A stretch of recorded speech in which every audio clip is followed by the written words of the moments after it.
前方には車が止まっています。この道路にはこちらの標識と黄色の中央線があります。この時、どうする？この場合、中央線をはみ出してもはみ出さなくても、止まっている車の横を通り過ぎることができます。この時、止まっている車の影には十分注意して、はみ出し方と速度に注意しましょう。この標識と表示は、追い越しのための右側部分はみ出し通行禁止という長い名前で、前を走っている車を黄色の中央線をはみ出して追い越してはいけないことを示しています。走っている車を中央線をはみ出して追い越してはいけないということですね。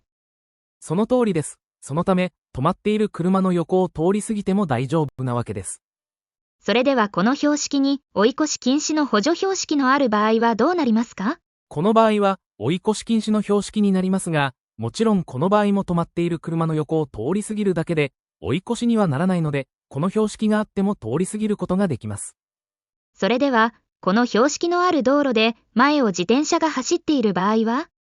自転車も車なので、走っている自転車は追い越せない？追い越し禁止の標識の意味は、その名前のままで、追い越しをすることができませんが、自転車を追い越す場合は例外で、追い越すことができます。たとえこの標識があっても、自転車などの軽車両と特定原付を追い越すことはできます。それでは、追い越し禁止の補助標識のない、追い越しのための右側部分はみ出し、通行禁止の標識のある道路でも、同じように追い越しができますか？実はちょっと複雑で、できる時もあればできない時もあります。この標識は追い越しそのものを禁止するものではなく、対向車線を通行することによる危険を防止するものなので、特定の車の例外がなく、自転車を追い越す場合でも、はみ出して追い越しをすることができません。しかし、中央線をはみ出さなければ追い越しができます。標識の名前の通り、はみ出して追い越すことができない意味なので、はみ出さなければ前の車の種類に関係なく、追い越しができます。でも、自転車が道路の中央を走っているときは？追い越される時の交通ルールがあって、車は、後ろから近づいてきた車に追い越されるときは、できるだけ左端によって、道を譲らなければならない義務があります。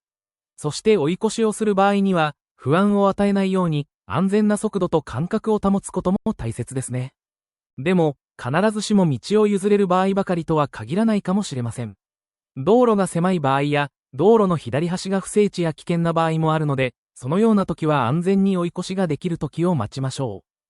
う。お互いに周囲の交通状況に気配りして、思いやりや譲り合いのある交通社会を期待したいですね。